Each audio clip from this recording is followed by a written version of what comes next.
the last 10 years, 2 million Zimbabweans have migrated to South Africa. Many of them taking huge risks to get across the border illegally. Among them have been tens of thousands of children, traveling alone into a dangerous and uncertain future. So what drives them? In this episode of Africa Investigates, journalist Stanley Kwenda goes undercover to reveal the story behind Zimbabwe's child exodus.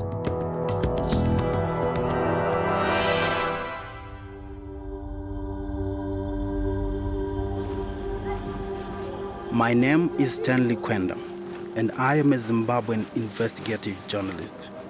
I'm on a journey to discover why so many of my country's children are running away from their homes and families to travel illegally and alone into a dangerous and uncertain future. For those hoping to get illegally into South Africa, they must first come here to the frontier town of Beitbridge. Beyond here is the famous Limpopo River, which the children have to cross to get over the border. Julia and Juliet are not sisters, but their story is exactly the same. 2 years ago, their parents died of AIDS. Now, these 14-year-olds are runaways. They have just each other and their dreams of a new life in South Africa to keep them going.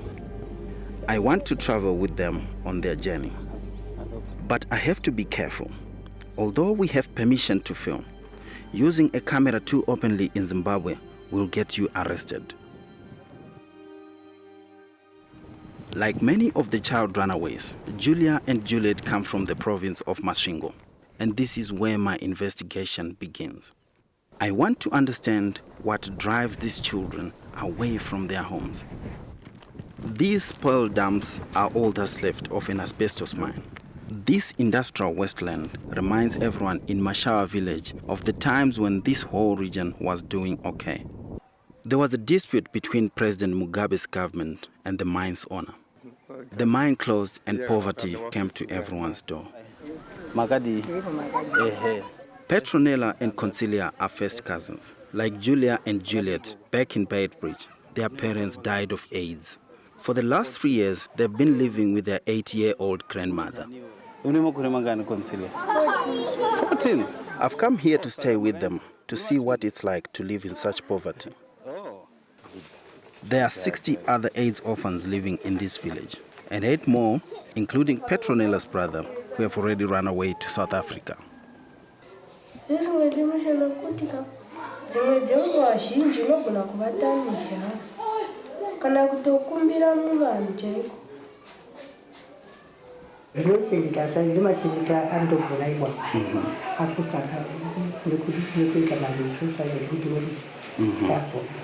Uchiri rutariro here kuti padamwe musi upenyu uchanaka wodzokera kuda pahwai baba namai vachiripo uchiri netariro yacho iyo. Unogona uchinjaona kuti unogona kuenda chikoro ukadzidzawo ukaona wachinokubatsira chete unogona kuita basa uri kupa mari kuti urarame.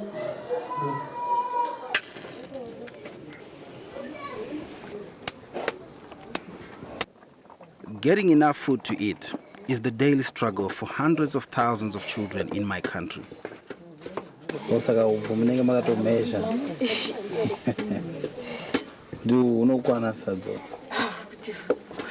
Okay.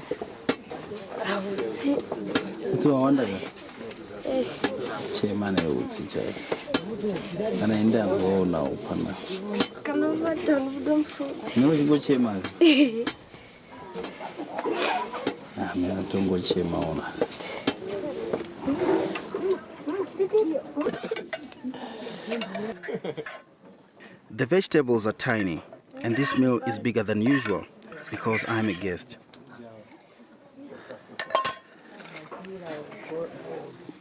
What a life. Saganai Concilia Kurukuti aunambofunga kuda kuteera hanzvadzi yako ku South Africa.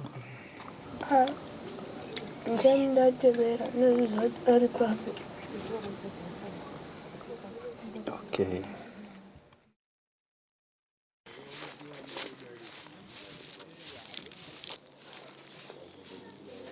Saka manje amugariwo here muchirohwa nehana kuti pada mumwe musi munozongoona vamwe vazukuru venyu vasara vasisipo vaendawo kuSouth Africa.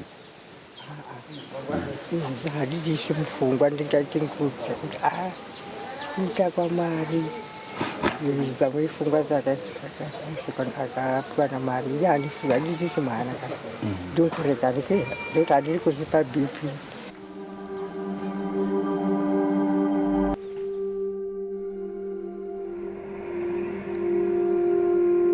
As I drive south, back to Beit Bridge, to see what's happened to Julia and Juliet, I remember when escaping Zimbabwe was my only option too.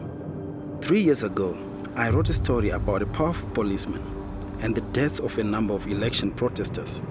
When it was published, they came after me. It was around January, the river was full. There we were with these two guys. One was in front of us, the other one was at the back. And they were saying, where we are now, there's no going back. For me, I had no problem. At that moment, I was not even thinking about the crocodiles. I just wanted to go onto the other side of the river. This great Limpopo River, it makes the 230-kilometer border between my country and South Africa. Either side, there are police and military patrols. In the old days, in the old South Africa, it was really difficult to get through. But today, if you know the right people, it's easier, especially now in the dry season.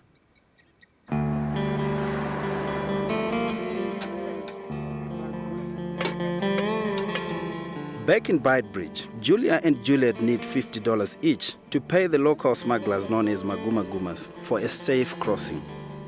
I want to know more about their story, but every time I want to talk to them, I have to take them somewhere quiet so that others don't see the camera. Why did you leave home? I was starving there. My grandmother refused me to go to school, so I became sad and I just say I'm going to look for my job and I'll just do better than you. And how does that make you feel, not being able to go to school? I'm not feeling well. Because I see people who have education, they are doctors, nurses, they are pilots, so I didn't feel well. So now here in Beit Bridge, where are you living? I'm living with the man who took me at the taxi rank and said, we have 30 rand only, and he told me that I want you to live with me, working for me, selling eggs and frozen. If you work, I will go with you at South Africa. So how are you going to go? I don't know.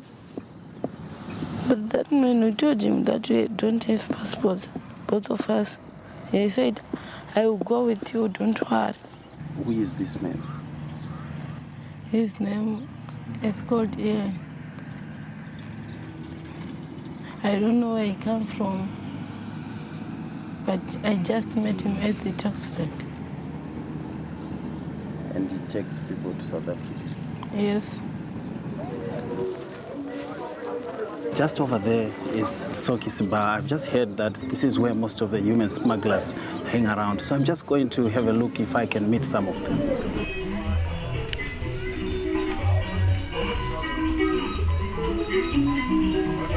Hello. How are you? I'm alright. Yourself? Yeah, I'm okay. Hi. How are you? Yeah. How is it? Yeah, alright. This is Ian. This is the guy Julia and Juliet are living with. He's a human trafficker, or a maguma as they are called around here. As a group of people, they have a terrible reputation. We've been told stories about robberies, rapes, even killings. We're filming this at midday. The party seems to start early around here.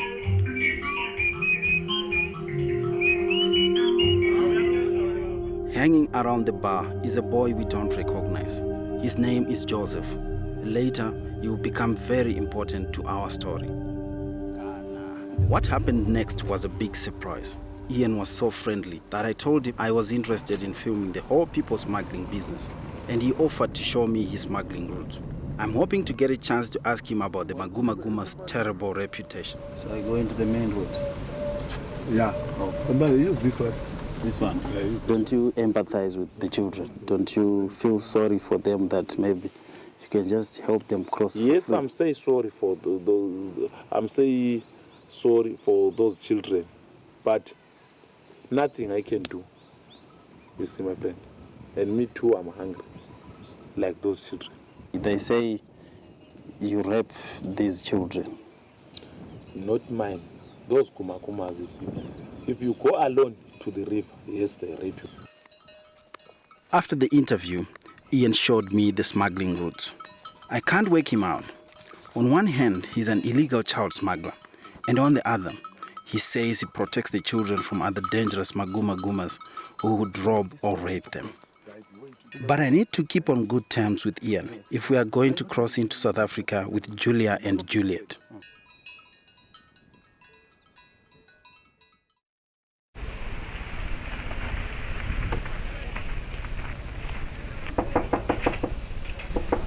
So it's later, and we've just heard that Julia and Juliet look like they are doing the crossing tomorrow morning. We've come to visit Ian wearing a secret camera. I want to check the girls are okay and make sure Ian will take us on the crossing as well. No, we just want to go. How do we go? We just want tomorrow morning. Right now? Not tomorrow morning. Yeah, tomorrow morning to go, no problem. If we go by air, no problem. What time? Is it by 5 o'clock?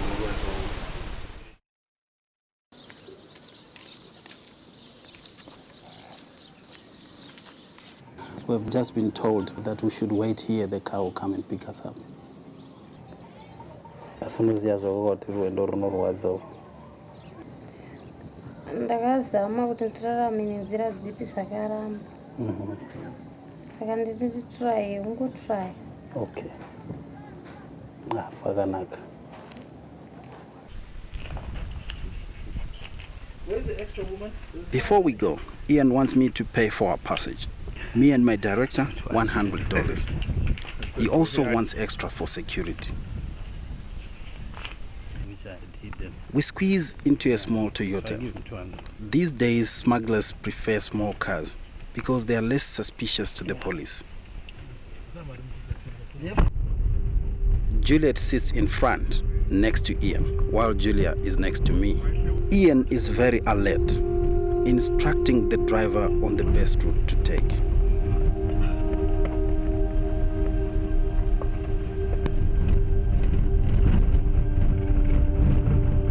Then everything starts to go wrong.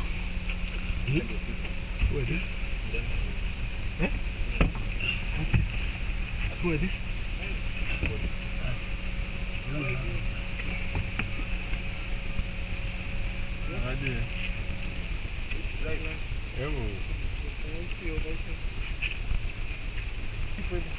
We've been busted. Can I see your ID or anything? Yeah. All of you.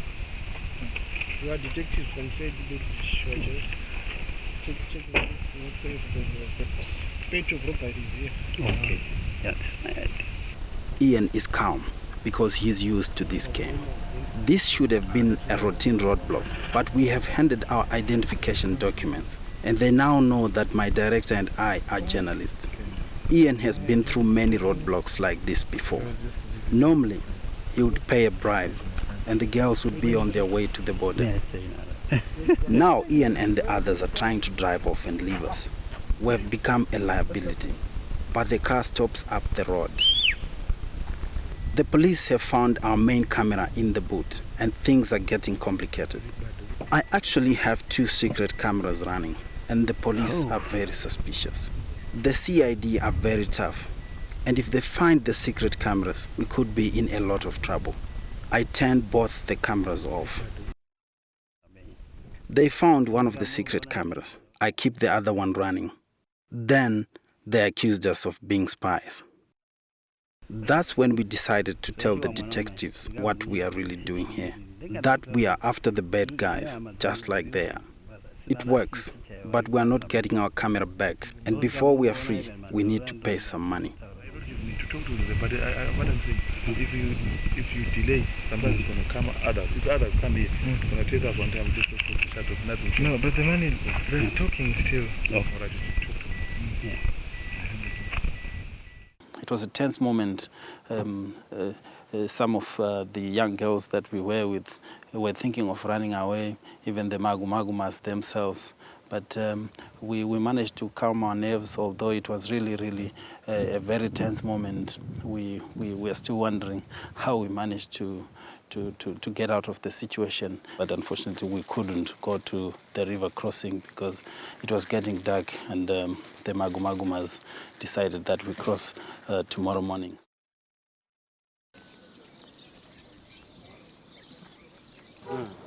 A very big risk in there. The next morning, and we are waiting for Julia and Juliet. We find Julia. She tells us that yesterday's experience with the police has scared Juliet so much she doesn't want to cross today.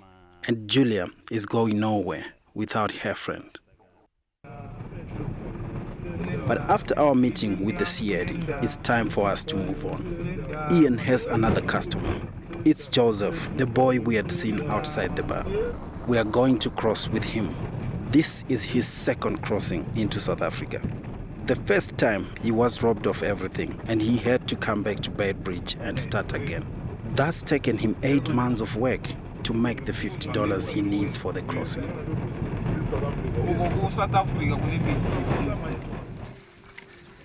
At the river, Ian is alert.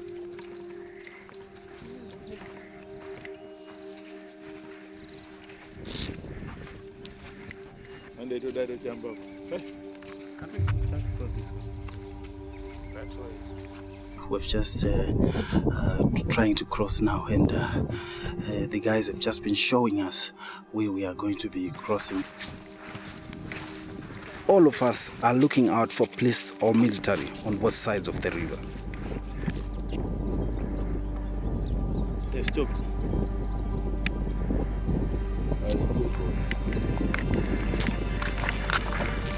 No, stop.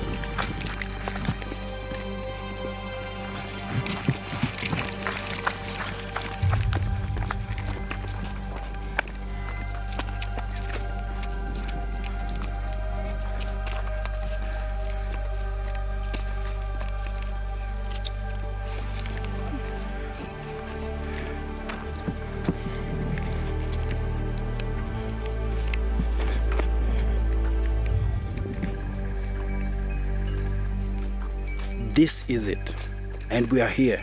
We are in South Africa. Now Ian calls for the transport to take us to Messina, the town where we'll be dropped off, about 20 kilometers from here. But we've got to be careful.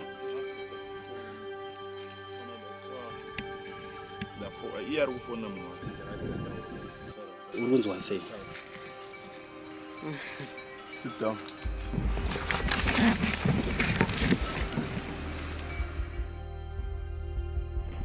Ian has organized for us to travel on a lorry that transports farm workers. The South African Army doesn't check them, and we have a clear route to Messina.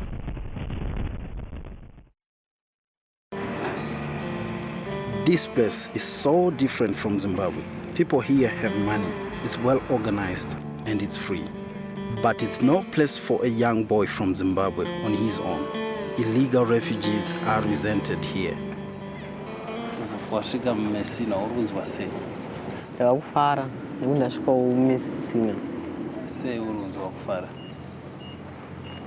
Nekuti ndasvika kumesina. Uye makanaka futi. Makanaka here mumesina? Nyanya kufadza pari zvimwe chii?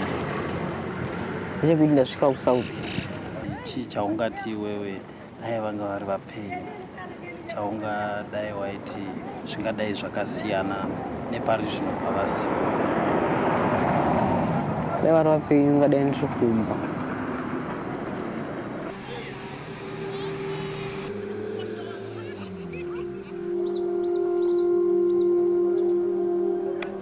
Wakafamba mushe? I'm really concerned with Joseph. I'm trying to figure out what's wrong with him. I've just asked him if he's okay.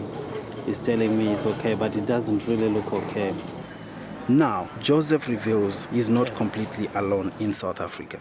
There is an older brother who's 16 years old. 2 years ago, he also crossed illegally. All right. Yeah. Joseph borrows my phone to contact him.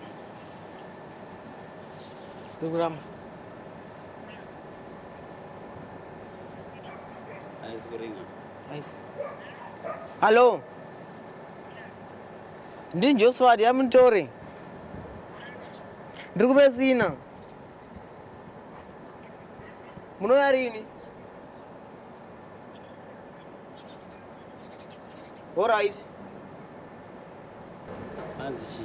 Ndiri kuuya ndichakufonera mai manje. Ari kufona back.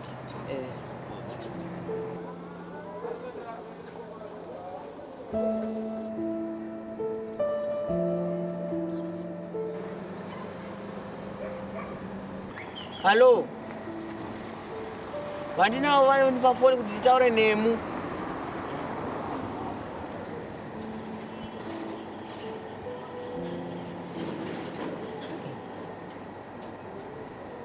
Vanongoti ndichakufona izvizvi. Vanongoti ndichakufona izvizvi vaimbomirai.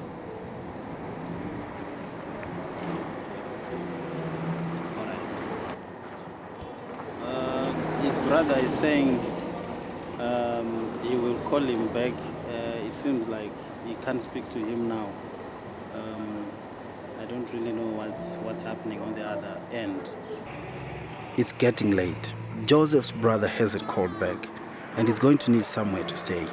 We've heard about a nearby center for refugee children. He's not happy about going there, but he has agreed he'll have to.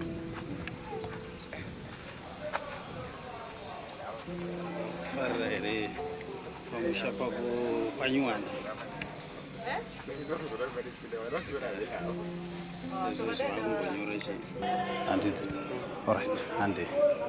This is the Mighty Hand Community Center. It's largely paid for by South African government funds, and Joseph is this home's 107th resident.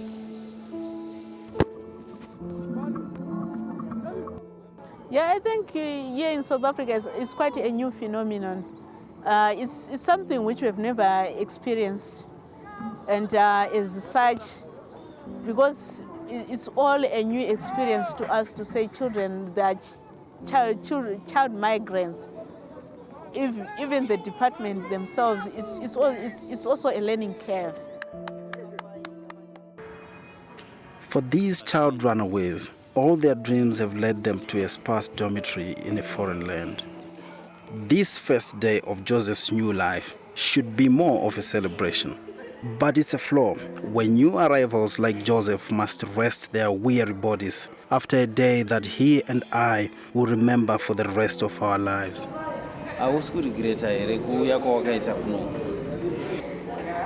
Pandauya kuno ndaifungidzira kuti pamwe ndichagara zvakanaka. Ndichivatawo pakanaka. Pasingazipasi. Nekuti andingakwanisi kugara ndega kana ndisina mukoma, ndisina hama yandinogara nayo pamba.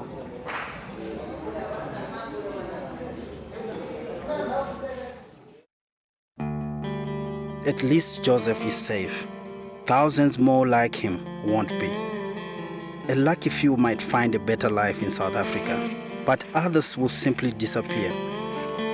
What has my country come to that despair and poverty are forcing children to take such dreadful risks?